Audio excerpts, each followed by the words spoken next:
নমস্কার। আমার জীবনে কিছু অতিপ্রাকৃত অর্থাৎ ভৌতিক বিষয়ের গল্প আপনাদেরকে আমি বলবো। প্রথমটা হচ্ছে আমার জীবনের তখন প্রথম দিকটায় সবে কলেজ ছেড়ে রোজগারের চিন্তা ভাবনা করছি। ছোটখাটো পত্রিকাতে লেখা আর সঙ্গে একটা প্রমোশন কাম ডিস্ট্রিবিউটরের আ ওষুধের সাপ্লাই করা। এটা ছিল হচ্ছে প্রথম জীবনে জীবিকার বিষয়। এবং সেই সময় আমি দক্ষিণ চব্বিশ পরগনার ফ্রেজারগঞ্জে সেখানে সাপ্লাই করতাম। সেটা সপ্তাহে ১০ দিন অন্তর একবার করে যেতাম কলকাতা থেকে। কিন্তু সেখানে গিয়ে একদিন হঠাৎ করে এমন একটা ঘটনা ঘটলো, যে ঘটনা কিন্তু একেবারে তাক লাগিয়ে দেওয়ার মতো ঘটনা। আমি ওখানে গিয়ে থাকতাম সুজাত শেখ নামে এক ওখানকার গ্রামীণ ডাক্তার, তার কাছেই থাকতাম। একদিন হলো কি, আমি আর সুজাতদা দুজন মিলে এসে ঘুমিয়েছি তখন রাত্রি ১০টা থেকে ১০:৩০। রাত্রি ১২টা থেকে ১২:৩০ সময় হঠাৎ করে দেখলাম সুজাতদা পাশে শুয়ে আছে, কেউ যেন ডাকলো। সাধারণভাবে এই গ্রামীণ চিকিৎসক যারা রয়েছেন তারা কিন্তু রাতাইভিতে রুগীদের দেখতে যান, এবং এটাই কাম্য প্রত্যেকটা গ্রামীণ মানুষের কাছে, যে যারা গ্রামীণ ডাক্তার রয়েছে তারা তাদেরকে পরিষেবা দেবে। আমি শুনলাম, সুজাতদা দেখলাম সাড়া নিল। কে? বাইরে থেকে কেউ যেন একটা অস্পষ্ট স্বরে কিছু বলল। আমি কিন্তু অতটা কেয়ার করিনি, কারণ তখনও আমি অনেকটা তন্দ্রাচ্ছন্ন রয়েছি। এমন সময় সুজাতদা বলল, ঠিক আছে আমি যাচ্ছি। আমাকে ডেকে ও বলল, চল একটা রুগীর বাড়ি থেকে ঘুরে আসি। যখন সুজাতদা সে তার স্টেথোস্কোপ থেকে আরম্ভ করে, তার প্রেসার যন্ত্র থেকে আরম্ভ করে, ডাক্তারি করতে গেলে যা যা লাগে সেগুলো নিয়ে যখন বেরোলো, তখন রাত্রি ১টা। আপনারা যদি কেউ গিয়ে থাকেন, যে বকখালি গেলে ফ্রেজারগঞ্জে যে থানাটা হয়েছে, সে সময় কিন্তু থানা ছিল না। ওই জায়গাটা কিন্তু একেবারে সবসময় শোঁ শোঁ করে শব্দ হতো। মানে দিনের বেলা গেলেও একেবারে রীতিমতো ভয়ের একটা বাতাবরণ ছিল।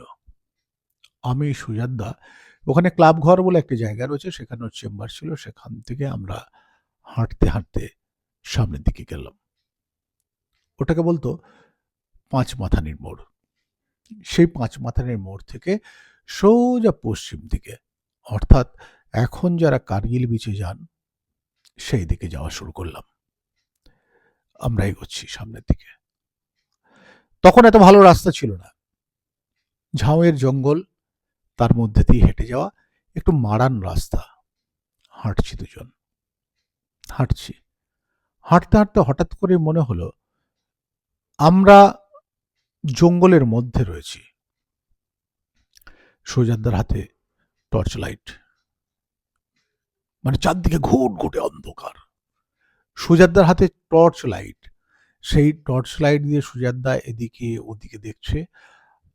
তখন কিন্তু আমরা বুঝে গেলাম যে আমরা রাস্তা হারিয়ে ফেলেছি জঙ্গলের মধ্যে।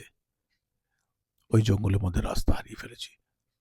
আমরা এদিকে তাকাচ্ছি ওদিকে তাকাচ্ছি, শুধু ঝাউ জঙ্গল, তার মধ্যে কিছু কিছু রয়েছে চৌকো টাইপের। অর্থাৎ চৌকো কেন বলছি, যে ওখানে হয়তো বালি কাটা হয়েছিল, তার জন্য চৌকোনো করে গর্ত গর্ত টাইপের রয়েছে। জঙ্গলের মধ্যে রাত্রি ১টার পরে আমরা দুজনের একেবারে পরিচিত রাস্তা। সেই পরিচিত রাস্তা দিয়ে দুজন যখন ওখানে রাস্তা গুলিয়ে ফেলেছি, রীতিমতো কিন্তু আমাদের মধ্যে গায়ে কাঁটা দিচ্ছিল। এখনো বিশ্বাস করুন, আমি যে গল্পটা বলছি, এটা ঘটে যাওয়া একটা ঘটনা, আমাদের গায়ে কিন্তু রীতিমতো কাঁটা দিচ্ছিল। কোথায় এলাম? আর সেই সময় ঝাউ গাছে যদি হাওয়া লাগে, যে শব্দটা তৈরি হয়, সে শব্দটা যদি আপনারা দেখে থাকেন কিংবা শুনে থাকেন, তাহলে কিন্তু আপনারাও চমকে যাবেন। দুজন মিলে আমরা ওখানে দাঁড়িয়ে অনেকক্ষণ, আধ ঘন্টার বেশি দাঁড়িয়ে ওখানে। হলোটা কি? যখন হাঁটতে হাঁটতে সামনের দিকে এগোলাম, দেখলাম যে আমরা সমুদ্রের পাড়ের কাছাকাছি চলে এসেছি এবং যেখানে এসে পৌঁছলাম সেখানে দেখলাম দেহ দাহ করে গেছে, অর্থাৎ টেম্পোরারি একটা শ্মশান ওই গ্রামের। সেখানে মিনমিন করে আগুন জ্বলছে আর একটা সাদা কাপড় দুটো লাঠির মধ্যে পতপত করে উঠছে। সেই পরিস্থিতি, সেই পরিস্থিতিতে আমরা সমুদ্র পাড়ে দাঁড়িয়ে, চারদিকে অন্ধকার, ঘুটঘুটে অন্ধকার, আর সেখানে যেভাবে ঝাউ গাছের শব্দ, সেই শব্দ যেভাবে হচ্ছে তাতে কিন্তু আমাদের একেবারে পিলে চমকে যাওয়ার মতো অবস্থা। কি করব, কোথায় যাব?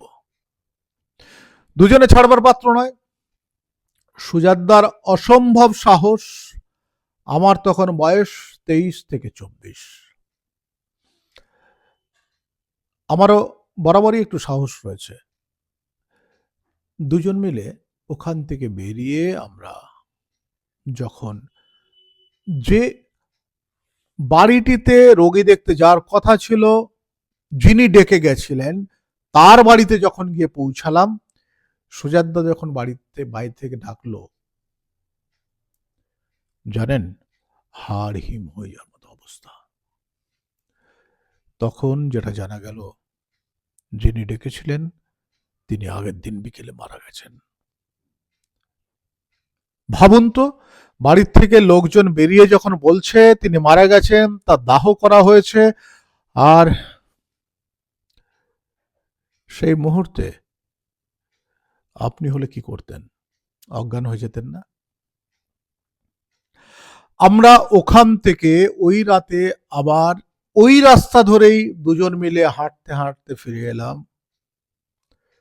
তবে বলে না, আত্মা রয়েছে। সুজাতদা ওই লোকটিকে দীর্ঘদিন ট্রিটমেন্ট করত। লোকটি কলকাতায়ও ডাক্তার দেখিয়েছিল, যেহেতু সুজাতদার সঙ্গে ভালো সম্পর্ক। সুজাতদা জানতো না সে মারা গেছে, তাকে জানান দিয়ে গেল। এই ভয়ঙ্কর পরিস্থিতির থেকে সেদিন রাত্রিবেলা আমরা যেভাবে বেঁচে ফিরেছিলাম, তারপর থেকে আজও পর্যন্ত সেই স্মৃতি আমি ভুলিনি। তবে এই ধরনের ঘটনা হয়তো অনেকের ক্ষেত্রে ঘটতে পারে, সাবধান। তবে একটা জিনিস আপনাদেরকে বলি, সেদিন রাতে কিন্তু আমরা প্রচন্ডভাবে দ্রাক্ষারস পান করেছিলাম। এটা কি তার ফল? এখনো জানি না। তবে ভূত নিয়ে ভয় আমিও পাই।